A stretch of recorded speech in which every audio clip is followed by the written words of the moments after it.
السلام علیکم ورحمۃ اللہ وبرکاتہ۔ اللہ اکبر اللہ اکبر اللہ اکبر اللہ اکبر اشہد ان لا الہ الا اللہ اشہد ان لا الہ الا اللہ اشہد ان محمد رسول اللہ اشہد ان محمد رسول اللہ حی علی الصلاۃ حی علی الصلاۃ حی علی الفلاح حی علی الفلاح۔ اللہ اکبر لا الہ الا اللہ۔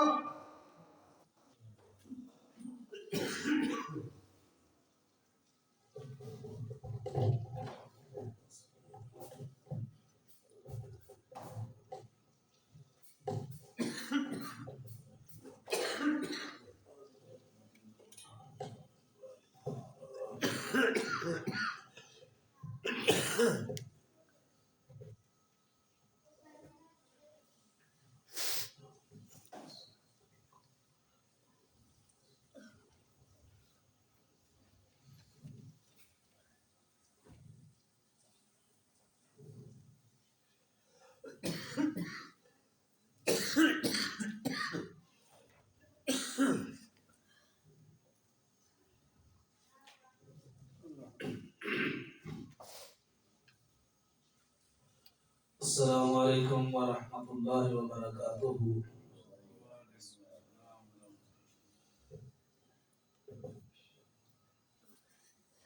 الحمد للہ نحمده ونستعینه ونستغفره ونعوذ باللہ من شرور انفسنا ومن سیئات اعمالنا،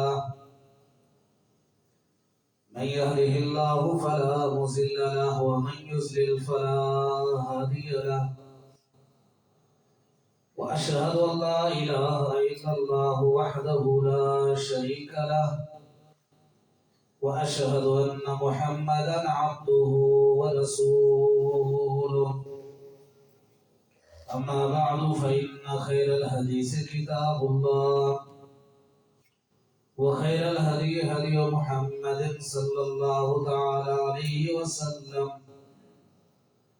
وشر الأمور محدثاتها، وكل محدثة بدعة، وكل بدعة ضلالة، وكل ضلالة في النار۔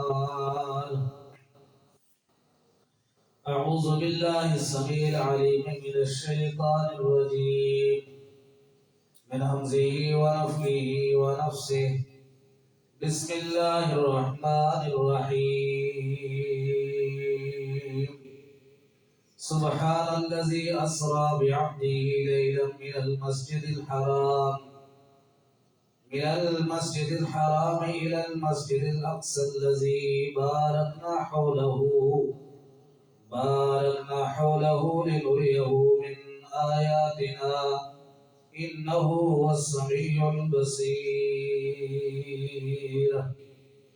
اللهم صل على محمد وعلى آل محمد كما صليت على إبراهيم وعلى آل إبراهيم إنك حميد مجيد۔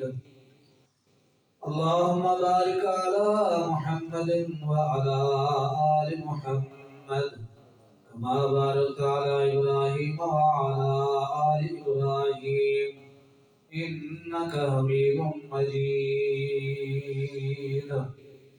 رب اشرح لي صدري ويسر لي أمري واحلل عقدة من لساني يفقهوا قولي۔ رب زدنی علما۔ ہر قسم کی حمد و ثنا اللہ خالق کائنات مالک ارض و سما کے لیے انگنت لاتعداد درود و سلام آقا دو جہاں محمد مصطفیٰ صلی اللہ تعالی علیہ وسلم کی ذات گرامی پر۔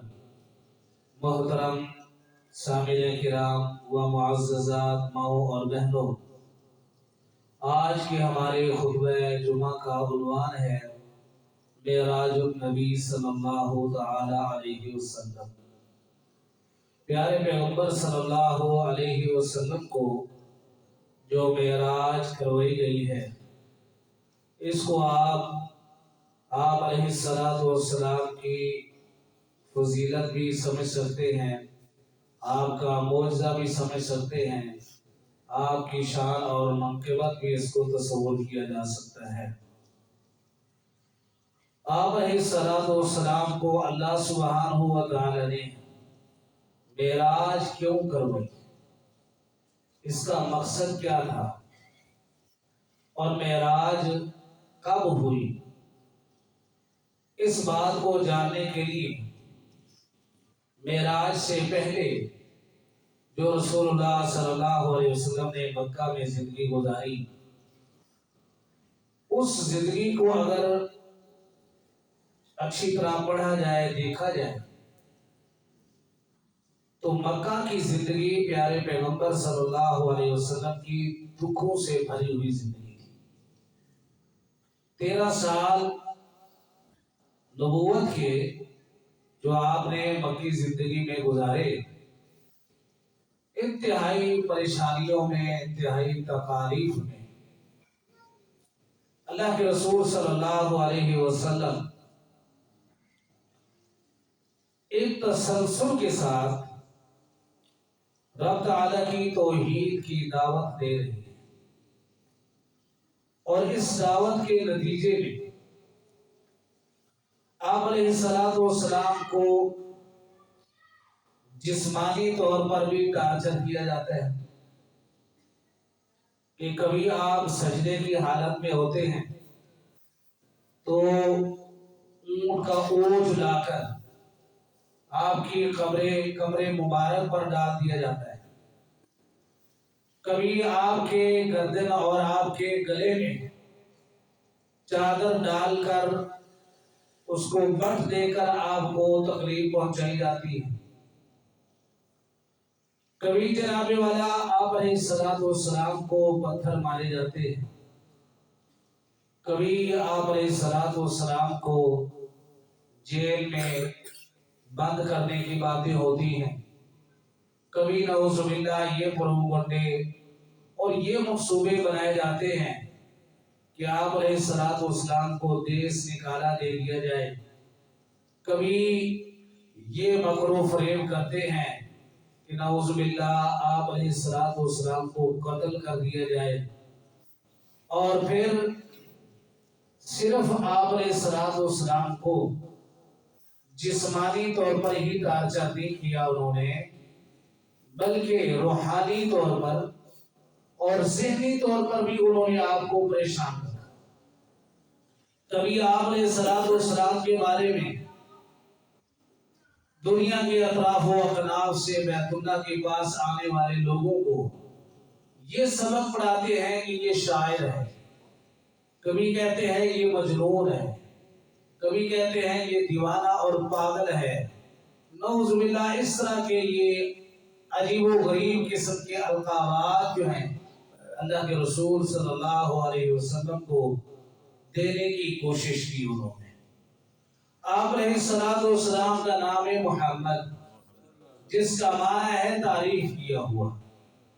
اللہ سبحانہ و تعالی نے آپ کے اس نام کا جو انتخاب فرمانا تھا، اگرچہ یہ نام آپ کے دادا سردار عبد المطلب نے رکھا، لیکن چونکہ اللہ نے یہ مقرر کیا تھا، یہ نام انہوں نے رکھنا تھا جس کا معنی ہے تعریف کیا ہوا۔ محمد تو واقعی ہی تعریف کیے ہوئے ہیں کہ ان کی اللہ تعالیٰ نے تعریف کی، یہ قرآن مجید آپ علیہ السلام کی جگہ جگہ تعریف اور توصیف بیان کرتا ہے۔ آپ علیہ السلام کے سر کے بال سے لے کر آپ کے جسم اطہر کے ناخن کے آخری کنارے تک ایک ایک عضو کا قرآن پاک نے تذکرہ کیا ہے۔ آپ علیہ السلام کی تعریف میرے رب نے کی، آپ علیہ السلام کی تعریف فرشتوں نے کی، آپ علیہ السلام کی تعریف جنوں نے کی، آپ علیہ السلام کی تعریف انسانوں نے کی، آپ علیہ السلام کی تعریف انسانوں میں مسلمانوں نے کی، انسانوں میں غیر مسلم کفار نے بھی اللہ کے رسول صلی اللہ علیہ وسلم کی تعریف کی۔ آپ علیہ السلام کی تعریف حجر شجر نباتات دنیا کی ہر ایک مخلوق نے رسول اللہ صلی اللہ علیہ وسلم کی تعریف کی۔ لیکن قریش مکہ کو پیارے پیغمبر صلی اللہ علیہ وسلم سے اس قدر عداوت اور دشمنی اور مخالفت کے اندر وہ اس قدر آگے بڑھ گئے کہ آپ علیہ السلام کا یہ پیارا نام نامی اسم گرامی محمد صلی اللہ علیہ وسلم بھی بولنا ان کو گوارا نہیں تھا۔ وہ سمجھتے تھے کہ اس نام کے بولنے سے تو خام خاطر مرکزی محمد صلی اللہ علیہ وسلم کی تعریف ہو جاتی ہے، لہذا اس نام کو بولنے کی بجائے انہوں نے رسول اللہ صلی اللہ علیہ وسلم کے بارے میں جب بھی لوگوں میں آپ کا تذکرہ کرتے، پیارے پیغمبر صلی اللہ علیہ وسلم کو سامنے دیکھتے تو آپ علیہ السلام کا نام محمد صلی اللہ علیہ وسلم بولنے کی بجائے وہ کہتے تھے مزمم۔ مزمم کا معنی جس کی بے عزتی کی جائے، جس کو ذلیل کیا جائے، جس کو رسوا کیا جائے، مذمت کیا ہوا، برائی کیا ہوا۔ لوگوں نے آ کر پیارے پیغمبر صلی اللہ علیہ وسلم کو یہ بات بتلائی کہ اللہ کے رسول یہ قریش مکہ تو آپ کو محمد کی بجائے مزمم کے نام سے یاد کرتے ہیں۔ اللہ کے رسول صلی اللہ علیہ وسلم کیسے خندہ پیشانی کے ساتھ ان کی اس بات کا جواب دیتے ہیں؟ آپ نے فرمایا کہ ہوگا دنیا میں کوئی مزمم جس کو وہ یہ نام دیتے ہیں، میرا نام تو محمد ہے، میرا نام تو۔ بات عرض کرنے کا مقصد کیا ہے کہ آپ علیہ السلام کو انہوں نے ذہنی طور پر بھی پریشان کیا کہ آپ علیہ السلام کو کبھی کوئی لقب دیتے ہیں، کبھی کوئی نام دیتے ہیں، کبھی کوئی نام دیتے ہیں۔ رسول اللہ صلی اللہ علیہ وسلم کو جسمانی طور پر بھی پریشان کر رہے ہیں، روحانی طور پر بھی پریشان کر رہے ہیں، اور اسی پر ہی بس نہیں ہے بلکہ آگے چلیں۔ آپ علیہ السلام کے سامنے آپ کے صحابہ کو ستاتے ہیں۔ سیدنا بلال رضی اللہ تعالیٰ عنہ کی سیرت، سیدنا بلال رضی اللہ تعالیٰ عنہ کے ساتھ مکہ نے ان کے آقاؤں نے جو کہ کافر تھے کیا سلوک کیا؟ دیکھتے کنگاروں پر لٹاتے تھے، گرم پتھروں پر لٹاتے تھے، گلے میں رسی ڈال کر مکہ کی گلیوں اور چوراہوں کے اندر ان کو گھسیٹا جاتا تھا۔ ان سارے مناظر کو دیکھ اور سن کر میرے پیارے محبوب کو تکلیف ہوتی تھی کہ نہیں؟ آپ علیہ السلام کے صحابہ کو ستایا جاتا، پریشان کیا جاتا، اور دن رات وہ اسی کام میں لگے ہوئے تھے، حتیٰ کہ ایک وقت آیا مکہ کے نبوت کی آخری زمانے کے اندر رسول اللہ صلی اللہ علیہ وسلم کو بڑی پریشانی لاحق ہوئی۔ ایک آپ کی سرپرستی کرنے والا آپ کا چچا سردار ابو طالب فوت ہو گیا۔ رسول اللہ صلی اللہ علیہ وسلم کی غمخوار بیوی سیدہ خدیجہ رضی اللہ تعالیٰ عنہ فوت ہو گئی۔ پھر جب مکہ کے اندر اتنا پریشان کر دیا انہوں نے، تو آپ علیہ السلام نے فرمایا کہ اچھا، مکہ کی سرزمین میں کوئی ایک بندہ بھی میری بات کو سننے کے لیے تیار نہیں ہے، چلو جاتے ہیں طائف کے علاقہ میں، بنو ثقیف کے بعد، اور ان قبائلی سرداروں کے پاس ان کو جا کر دعوت پیش کرتے ہیں۔ ممکن ہے کہ وہ میری بات کو مان لیں، تو پھر میں اپنے ان صحابہ کو اور ان مظلوم مسلمانوں کو مکہ کی بجائے کہ ان کو دن رات پریشان کیا جاتا ہے، ان کو ستایا جاتا ہے، مکہ سے نکال کر طائف میں بلا لوں گا۔ لیکن طائف والوں نے کیا کیا؟ انہوں نے تو جناب والا مکہ والوں کا بھی ریکارڈ توڑ دیا۔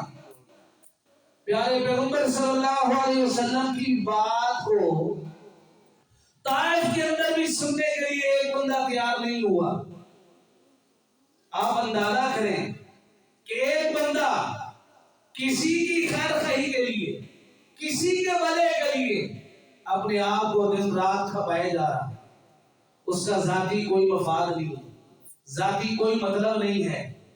اس انسانیت کی خیر کے لیے، اس انسانیت کی اخروی کامیابی کے لیے، اس انسانیت کی اخروی نجات کے لیے نبی طلب رہا ہے، لیکن وہ اس خیر خواہی کو قبول کرنے کی بجائے، نبی کو اپنا محسن سمجھنے کی بجائے اور نبی کی حوصلہ افزائی کرنے کی بجائے، نبی کو احترام دینے کی بجائے الٹا پریشان کر رہے ہیں۔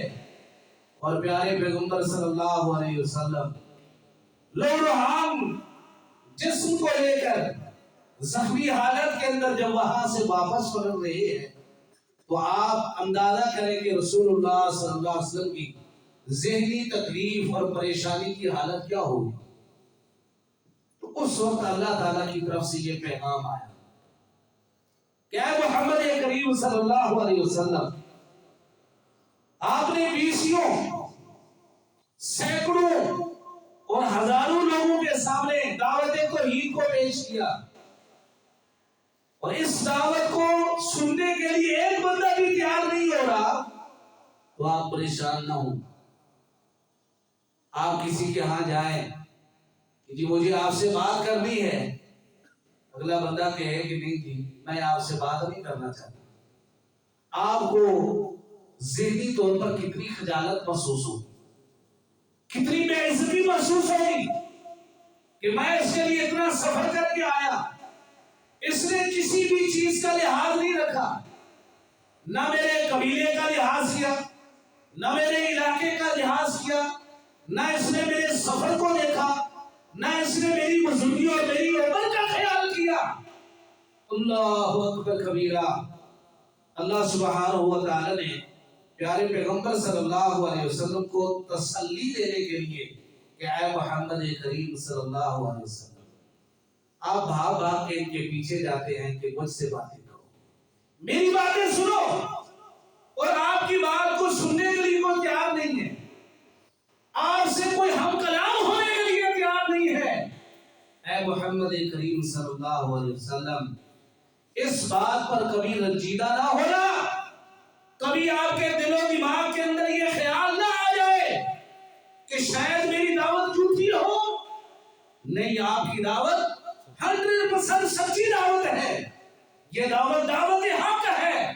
اگر یہ لوگ آپ کی بات کو سننے کے لیے تیار نہیں، آپ سے بات کرنے کے لیے تیار نہیں، تو آئیے میں آپ کو اپنے پاس بلا کر خود آپ سے کلام کرنے کے لیے۔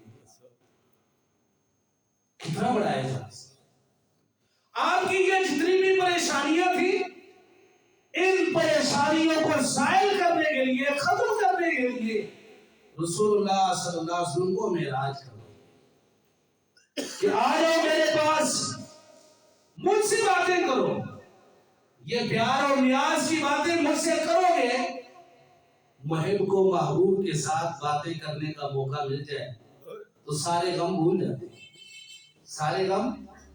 انسان کو اپنے دل پسند چیز میسر آ جائے، اللہ کی قسم موت کے قریب لے جانے والے حادثات بھی اس کو بھول جاتے ہیں۔ حدیث میں آتا ہے نا، رسول اللہ صلی اللہ علیہ وسلم نے فرمایا روز قیامت ایک بندے کو بلا کر اللہ تعالیٰ فرشتوں کو ارشاد فرمائیں گے کہ یہ وہ بندہ ہے جس نے زندگی کے اندر جو دنیا میں یہ زندگی گزار کے آیا ہے نا، پیدا ہونے سے لے کر مرنے تک کبھی اس نے سکھ نہیں دیکھا، سکون نہیں دیکھا، ساری زندگی اس نے پریشانیوں میں گزاری، مسلمان تھا۔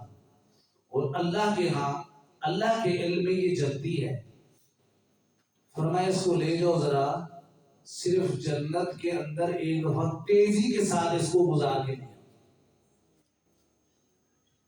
بس ایک دفعہ گزار کے لے آئیں گے بڑی تیزی کے ساتھ۔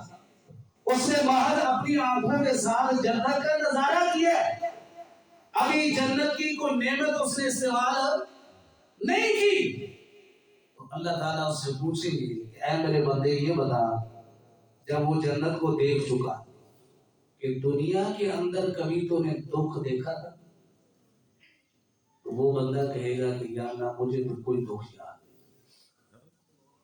اس لیے کہ اب اس نے جنت دیکھ لی ہے، اب اس کے دل کی جو پسند کی چیز جو اسے ملنے والی ہے اس کو دیکھ لیا اس نے، تو سارے دکھ اس کو ختم ہو گئے، بھول گئے۔ پیارے رسول صلی اللہ علیہ وسلم کو اللہ تعالی نے ساتوں آسمانوں کے اوپر اپنے پاس بلایا، ہم کلام ہونے کے لیے، باتیں کرنے کے لیے، یہ باتیں کرنے کا بہانہ ہی ہے، تو 50 نمازیں اللہ نے دی، تفصیل میں بیان کرتا ہوں کتنی نمازیں دی اللہ نے۔ چلو موسیٰ علیہ السلام نے مشورہ دیا کہ جی میں تو دنیا سے ہو آیا ہوں، تجربہ کر کے آیا ہوں، میری امت جو ہے وہ تو 2 بھی نہیں پڑھتی تھی، سستی کرتے تھے، یہ 50 نمازیں اللہ اکبر واپس گئے۔ پیارے رسول صلی اللہ علیہ وسلم واپس چلے گئے، اب اللہ تبارک و تعالی ان کو کم کرتے ہوئے ایک دفعہ بھی تو 50 سے 5 کر سکتا تھا، 9 چکر کیوں لگائے کہ ایک دفعہ گئے، اللہ نے فرمایا کہ ٹھیک ہے 5 کم کر، کتنی رہ گئی؟ پھر موسیٰ علیہ السلام کے پاس ہے، پھر جانا پڑا، پھر 5 کم کی، ہر دفعہ 5 کم کرتے کرتے کرتے آخر میں کتنی بچی؟ جب 5 بچی تو کم کتنی ہوئی؟ اور ہر دفعہ 5 کم کی تو چکر کتنے بنتے ہیں؟ یہ 9 چکر کیوں لگوائے اللہ نے؟ حالانکہ اللہ سبحانہ و تعالیٰ تو پہلی دفعہ بھی یہ 50 سے 5 کر سکتا تھا، 45 کو معاف کر سکتا تھا، یہ اقبال کی کہ جو آپ کی امت کے لیے 5 ہی ہیں۔ اس میں حکمت جو علماء بیان کرتے ہیں وہ کیا ہے کہ اللہ سبحانہ و تعالیٰ پیارے رسول صلی اللہ علیہ وسلم کو بلایا، اور آپ بلندیوں کے کتنے اونچے مقام پر پہنچے، 7 آسمان تو آپ نے کراس کر لیے، 7 آسمان تو آپ نے، سدرۃ المنتہا آیا، جبریل پیچھے رہ گئے، مکالمہ ہوا کہ جبریل یہ کیا ہوا؟ مسجد حرام سے لے کر مسجد اقصیٰ تک میرے ساتھ، مسجد اقصیٰ سے لے کر پہلے آسمان تک بھی میرے ساتھ، دوسرے تیسرے چوتھے پانچویں چھٹے 7ویں آسمان تک تو میرے ساتھ رہے، اس سے آگے سدرۃ المنتہا تک بھی تم میرے ساتھ رہے، اب آگے کیوں نہیں جاتے؟ آگے کیوں نہیں جاتے؟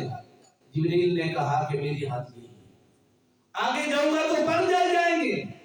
صحیح بخاری کے الفاظ ہیں کہ جہاں جبریل کی پرواز ختم ہو گئی تو اس سے آگے کیا ہوا؟ محمد کی پرواز شروع ہو صلی اللہ علیہ وسلم۔ ثم ظہرت لمستوى، پیارے پیغمبر صلی اللہ علیہ وسلم اللہ کے عرش پر پہنچے، کہاں پر پہنچے؟ اور اللہ کہاں ہے؟ الرحمن علی العرش استوى، حتی سمیت صریف الاقلام، لوح محفوظ کے اندر اللہ کے حکم سے کلمے جو تقدیریں لکھ رہی تھی، ان کے حرکت کے نتیجے میں جو آواز نکل رہی تھی، پیارے رسول فرماتے ہیں کہ وہ کلام اور وہ آواز بھی میں نے سنا۔ وہاں پر پہنچ کر اللہ سبحانہ و تعالیٰ سے کلام ہوئی، کتنا سکون آیا ہو کہ نہیں؟ اور پھر محمد رسول اللہ صلی اللہ علیہ وسلم واپس تشریف لا رہے ہیں، اللہ نے پھر بلا لیا کہ کہیں محمد کے دل میں ابھی کوئی دکھ رہ نہ جائے، پھر بلا لیا، پھر بلا لیا، پھر بلا لیا۔ معراج کا یہ مقصد تھا کہ آپ کو یہ جو عرصہ دراز سے پریشانیاں آتی جا رہی تھی، اللہ سبحانہ و تعالیٰ ان پریشانیوں کو ظاہر کرنا چاہتا ہے۔ اور یہ تو اصول ہے نا، ان مع العسر یسرا، کہ تنگیوں کے بعد آسانیاں آیا ہی کریں۔ ساری زندگی ایسے تنگیوں میں نہیں گزرتی، انسان بس اللہ کے ساتھ مخلص ہو جائے، اللہ ایک دن اس کی پریشانیوں کا خاتمہ کر دیتے، ازالہ فرما دیتے ہیں۔ پیارے رسول صلی اللہ علیہ وسلم کی اس خصوصیت کا تذکرہ قرآن پاک نے اس انداز میں کیا، فرمایا کہ سبحان الذی اسری بعبدہ۔ اللہ تعالیٰ نے اس بڑے واقعہ کو ذکر کرنے سے پہلے اپنے بارے میں بتایا کہ میں اللہ پاک۔ یہ بات کیوں ذکر کی اللہ تعالیٰ نے؟ اس لیے کہ محمد رسول اللہ صلی اللہ علیہ وسلم کے اختیار اور بس میں نہیں تھا اتنا صبر کا، ان کے اپنے اختیار میں اور طاقت میں یہ بات نہیں تھی۔ تو کوئی بندہ اس بات پر اعتراض کرے، اور کرنے والوں میں اس وقت بھی کیے اور آج تک کرتے آ رہے ہیں کہ نہیں جی یہ کیسے ممکن ہے؟ مسجد حرام سے مسجد اقصی تک 1 مہینے کا سفر، اور یہ محمد صلی اللہ علیہ وسلم کہتے ہیں کہ رات کے تھوڑے سے حصے کے اندر میں نے یہ سفر طے کر لیا، اور صرف یہی طے نہیں کیا بلکہ 7 آسمانوں کی بھی سیر کرایا ہو۔ ایک آسمان سے دوسرے آسمان تک کا 500 سال کا سفر ہے، عقل نہیں مانتی نا اللہ۔ تو اللہ نے اس کا جواب دیا کہ ٹھیک ہے، یہ بات یہاں تک تو درست ہے کہ محمد رسول اللہ صلی اللہ علیہ وسلم اپنی طاقت سے اپنے اختیار سے یہ سفر نہیں کر سکتے، لیکن میرا اللہ تو کمزوری سے پاک ہے نا۔ اس لیے کیا فرمایا؟ سبحان الذی، میرا اللہ وہ پاک ہے، وہ ذات اسری بعبدہ، جس ذات نے اپنے بندے کو سیر کروائی، اس کے اندر تو کوئی کمزوری نہیں ہے نا، وہ تو سیر کروا سکتا ہے نا۔ لو جی وہ جو مسجد اقصی سے آگے یہ جو بیان کیا جاتا ہے کہ یہ آسمانوں کو طے کیا اللہ کے نبی نے، 7 آسمان تراش کیے اور ہر آسمان کے اندر کسی نبی سے بھی ملاقات ہوتی رہی، یہ جو ہمیں نظر آتا ہے جس کو ہم آسمان سمجھتے ہیں، یہ دراصل یہ خلا اور فضا کا ماحول ہے جس کو ہم آسمان سمجھ بیٹھے ہیں۔ آسمان و زمان کا کوئی وجود بھی نہیں، یہ سائنسدانوں کے جو ٹوٹکے ہیں۔ جبکہ آپ قرآن پاک کو پڑھیں، جگہ جگہ اللہ تبارک و تعالیٰ نے آسمانوں کا تذکرہ کیا کہ نہیں؟ آسمانوں کی بناوٹ کا اللہ نے تذکرہ کیا، آسمانوں کی مضبوطی کا اللہ نے تذکرہ کیا، آسمانوں کے جناب والا بغیر ستونوں کے ان کو کھڑا کرنے کا اللہ نے تذکرہ کیا۔ سورہ ملک کے اندر اللہ نے فرمایا کہ بار بار غور سے آسمانوں کو دیکھو کہ جب سے میں نے ان کو بنایا ہے کہیں سے کوئی کمزوری اس میں آئی ہو، کہیں سوراخ ہوا ہو، کہیں سے کوئی مثالہ نیچے گر گیا ہو۔ فرمایا کہ آپ کی نظر تو تھک کر واپسی آ سکتی ہے، لیکن اللہ کی اس پیدا کردہ تخلیق میں کوئی نقص اور عیب آپ کو نہیں ملے گا۔ بھائی حقیقت میں آسمان موجود ہے، اس لیے اللہ نے کیا فرمایا؟ سبحان الذی اسری بعبدہ۔ اور محمد رسول اللہ صلی اللہ علیہ وسلم نے اپنے تصرف اور اختیار سے یہ کام نہیں کیا، میرے اللہ نے کروایا ہے، اور وہ اللہ ہر چیز پر قادر ہے، وہ اللہ ہر چیز پر قادر ہے۔ اچھا، دوسری طرف ان کی بے عقلی دیکھو، ایک طرف رسول اللہ صلی اللہ علیہ وسلم کے اس معجزے کا اور معراج کا انکار کرتے ہیں کہ ان باتوں کو عقل نہیں مانتی، ان باتوں کو عقل کہ اتنے قلیل وقت کے اندر کیسے ممکن ہے کہ کوئی بندہ اتنا سفر طے کر لے گا، اور خود چاند کے اوپر جناب والا پلاٹ اپنے نام خرید کر کے لگوانے کی باتیں کرتے ہیں کہ نہیں کرتے؟ اچھا تمہاری ٹیکنالوجی اتنی مضبوط ہو گئی، اس کے اندر اتنی پاور آ گئی کہ تم چاند پر پہنچ گئے، اور چاند پر پہنچنا یہ سائنسدانوں کی جو باتیں ہیں یہ بھی سراسر جھوٹ ہے، سراسر جھوٹ ہے۔ آپ جناب والا یہ باہر کا ایک اخبار ہے ناسا، امریکہ کا ہے، یہ شاید روس کا ہے، اس کے پرانے جو اخبار ہیں آج سے 25-30 سال پہلے، یہ غالباً 1975 اور کیا کہتے ہیں 1969 سے لے کر 72 یہ 3 سالوں کے اندر جو ہے نا یہ چاند پر جانے کی باتیں ہوئی تھی کہ جناب والا اتنے ہمارے خلاباز جو ہے نا سائنسدان چاند کے اوپر گئے ہیں، وہ دراصل امریکہ کی حکومت کو لوٹا گیا، اور حکومت کے خود بیانات آئے کہ 30 کروڑ ڈالر جو ہے اس مد میں سائنسدانوں نے ہم سے بٹورے کہ ہم چاند کے اوپر جا رہے ہیں، اپنے سائنسدانوں کو اور خلابازوں کو چاند کے اوپر بھیج رہے ہیں، جبکہ وہ گئے نہیں، حکومت کو ایسے ہی ٹکڑ لگایا، انہوں نے نہیں پہنچ سکے وہ چاند پر، لیکن دعویٰ تو ہے نا، دعویٰ تو ہے کہ ہم چاند پر پہنچ گئے، اور تمہیں وہ عقل جو اللہ نے عطا کی ہے، اور یہ عقل اللہ کی پیدا کردہ مخلوقات کے مقابلے میں یہ ذرہ کے برابر بھی نہیں ہے، وہ اس عقل کے بل بوتے پر تم یہ دعویٰ کر سکتے ہو، تم یہ سمجھتے ہو کہ ہمارے اندر یہ اتنی طاقت آ گئی، پاور آ گئی کہ ہم چاند پر پہنچ گئے۔ جو ساری کائنات کو طاقتیں بخشنے والا ہے وہ محمد صلی اللہ علیہ وسلم کو وہاں تک نہیں بلا سکتا؟ محمد کریم صلی اللہ علیہ وسلم کو اللہ اپنی قدرت کاملہ سے وہاں تک نہیں لے جا سکتا؟ یہ اللہ کی قدرت کا مظہر ہے کہ اللہ ہر چیز پر قادر ہے۔ سبحان الذی اسرا، پاک ہے وہ ذات، اسرا جس نے سیر کرائی بعبدہ کی اپنے۔ اچھا قرآن پاک میں اللہ تعالیٰ نے پیارے رسول صلی اللہ علیہ وسلم کے حوالے سے جتنے بھی بڑے بڑے اہم کام ذکر کیے ہیں، یہ معراج بھی چھوٹی بات ہے، رسول اللہ صلی اللہ علیہ وسلم کی کتنی بڑی فضیلت ہے، پیارے رسول صلی اللہ علیہ وسلم کی حیثیت کتنا بڑا شان ہے کہ آپ بیت المقدس میں جب پہنچتے ہیں تو کیا دیکھتے ہیں کہ کم و بیش 1,24,000 نبی وہاں موجود ہیں، صفے بنا کر کھڑے ہوئے ہیں۔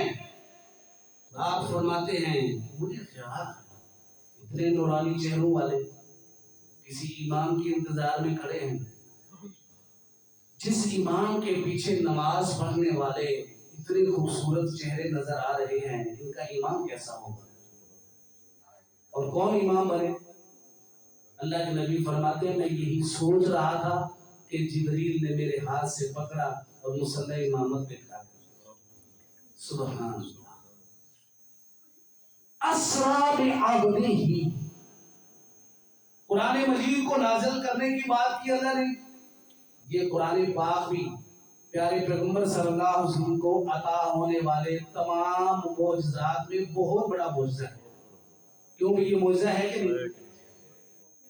اہل عرب و مشرکین مکہ جو خود عربی زبان سے تعلق رکھتے تھے، ان کی اپنی زبان مادری عربی تھی نا، وہ بڑے دعوے کرتے تھے نا، نہیں محمد صلی اللہ علیہ وسلم نے یہ کلام کسی سے سیکھا ہے، کسی استاد سے 4 دن بیٹھ کے پڑھ لیا ہے اور بنا کے پیش کر دیا ہے، یہ کلام کے لیے اللہ نے مجھ پر نازل کیا ہے، یہ کہتے تھے نا وہ۔ اللہ تعالیٰ نے کیا فرمایا کہ اچھا اس کی مادری زبان بھی عربی ہے، تمہاری مادری زبان بھی کیا ہے؟ عربی ہے، اور عربی زبان کے حروف تہجی جو ہیں وہ 29 ہیں، کتنے ہیں؟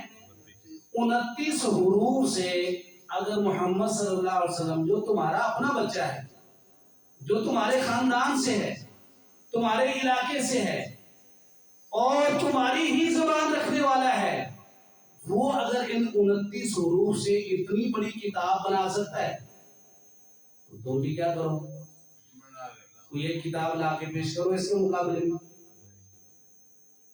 جب پوری کتاب کا اللہ نے چیلنج دیا نا تو ان سے نہیں بنی، بنانے کی بڑی کوشش کی انہوں نے، تو پھر اللہ تعالیٰ نے فرمایا کہ اچھا چلو پوری کتاب نہیں نہ بنا سکتے، تم اس قرآن کے مقابلے میں ایسے کرو صرف 10 صورتیں ہی بنا کر پیش کرو۔ کتنی؟ فَأْتُوا بِعَشْرِ سُوَرٍ مُفْتَرَيَاتٍ، 10 صورتیں بنا کر پیش کر کے دکھا دو.